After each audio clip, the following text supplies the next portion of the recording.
Olá, turma, tudo bem? Aqui é o professor Valdir e na aula de hoje sobre equação fracionária, nós vamos entender o que é uma equação fracionária e vamos ver o método de solução, quer dizer o que? A ordem que a gente segue para poder resolver essa equação fracionária, beleza?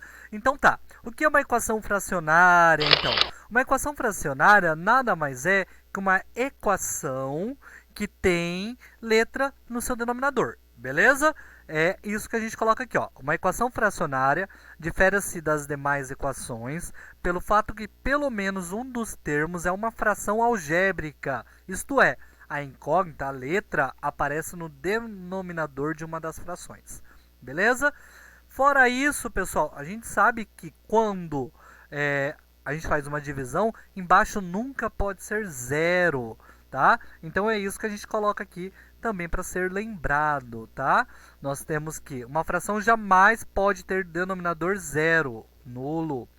Por isso, sempre que vamos resolver uma equação fracionária, devemos analisar os denominadores para verificar em quais casos a equação não é definida.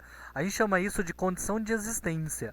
A gente vai olhar para que número que eu não pode ser aqui no lugar da nossa letra aqui embaixo para não dar zero. Nesse caso, o que aqui, para a gente poder fazer uma divisão, ele pode ser qualquer número menos o zero, porque se eu colocar o zero aqui vai ficar zero no denominador, tudo bem? Mas é só isso, professor? Não, a gente tem 6 passos para resolver uma equação fracionária, que são os seguintes. Tá? Guarde esses passos para você poder resolver uma equação fracionária, então. O primeiro passo, pessoal, é determinar a condição de existência, que é o que a gente acabou de falar. Isto é, os valores que anulam o denominador. Os valores que a gente vai colocar no lugar da letra, que vai fazer aquilo ali ficar valendo zero. Beleza? O segundo passo é determinar o mínimo múltiplo comum dos denominadores. A gente vai entender cada passo desse na resolução das equações fracionárias nas próximas aulas. Beleza? Então, determinar o mínimo múltiplo comum dos denominadores. O terceiro passo, pessoal, é multiplicar a equação inteira pelo mínimo múltiplo comum. Beleza? Então, depois que a gente determinou o mínimo múltiplo comum, é multiplicar a equação inteira pelo mínimo múltiplo comum. O quarto passo é simplificar e aplicar as propriedades, encontrando uma equação. Quer dizer o quê? É começar a resolver a equação. Beleza? A gente vai resolver a equação.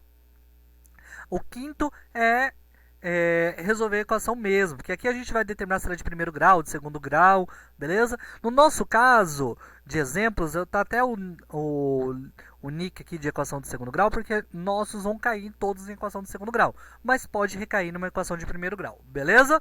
E para a gente finalizar, nós temos que verificar as raízes encontradas na nossa quinto passo aqui, que são as raízes, ver se nenhum deles foi problemas aqui no nosso primeiro caso, tá? Que a gente aqui vai encontrar números que não pode acontecer, e se algum deles vai aparecer aqui ou não. A gente vai fazer olhar as raízes e olhar o número que apareceu aqui na condição de existência, beleza? E os que aparecer aqui e na condição de existência, a gente retira e não faz parte da nossa solução da equação fracionária. Ah, professor, não ficou muito claro para mim ainda isso. Então, segue para a próxima aula e verifique um exemplo sobre isso.